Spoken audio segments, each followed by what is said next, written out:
അപ്പൊ ആരെന്ത് തട്ടി മാറ്റി പോലെ ഒരു പ്രധാനപ്പെട്ട കാര്യം പറയാൻ വേണ്ടിയാണ് ഇന്ന് ഞാൻ ഇങ്ങനെ ഒരു വീഡിയോ ചെയ്യണത്. നമ്മുടെ കൂടെ ഒരു ചേട്ടനുണ്ട്, ആ ചേട്ടനെ കുറിച്ച് വ്യക്തമായിട്ട് പറഞ്ഞുതരൂട്ടാ.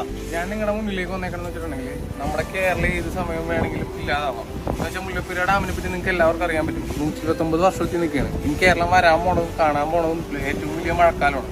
അപ്പോൾ ഡാം എത്രത്തോളം അത് താങ്ങുമെന്ന് നമുക്കറിയില്ല.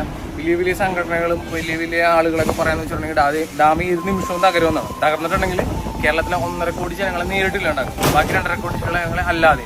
അപ്പോൾ കേരളം തന്നെ ഇല്ലാതായി മാറുന്ന വലിയൊരു ആപത്താണ്. അപ്പോൾ നമ്മുടെ മുന്നിൽ അതിങ്ങനെ വന്ന് നിൽക്കുമ്പോൾ നമുക്കതിനെതിരെ എന്ത് ചെയ്യാന്നുള്ളതാണ് ഞാൻ നിങ്ങൾക്ക് പറഞ്ഞുതരാൻ പോണത്. അപ്പോൾ താഴെ കാണുന്ന ഈ സ്കാനർ ഒന്ന് നിങ്ങൾ സ്കാൻ ചെയ്തിട്ടുണ്ടെങ്കിൽ നിങ്ങൾക്ക് നമ്മൾ ഈ ഡാം ഡീകമ്മീഷൻ ചെയ്യാൻ വേണ്ടി പ്രൈം മിനിസ്റ്ററിന് നേരിട്ട് പെറ്റീഷൻ സമർപ്പിക്കാൻ വേണം.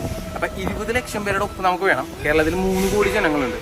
അപ്പോൾ അതിനകത്തൊരു 20 ലക്ഷം പേരുടെ ഒപ്പുണ്ടെങ്കിലേ നമുക്കിത് പ്രൈം മിനിസ്റ്ററിന് സമർപ്പിക്കാൻ പറ്റുള്ളൂ. അപ്പം അതിന് വേണ്ടിയാണ് ഞങ്ങൾ ഈ ക്യാമ്പയിനായിട്ട് ഈ കേരളത്തിൽ മൊത്തം ഇങ്ങനെ നടക്കുന്നത്, എല്ലാവരുടെയും ഒപ്പ് ശേഖരിച്ചുകൊണ്ടിരിക്കുന്നത്. ലാസ്റ്റ് വീഡിയോ എത്ര മില്യണോളം പോയി ഏകദേശം?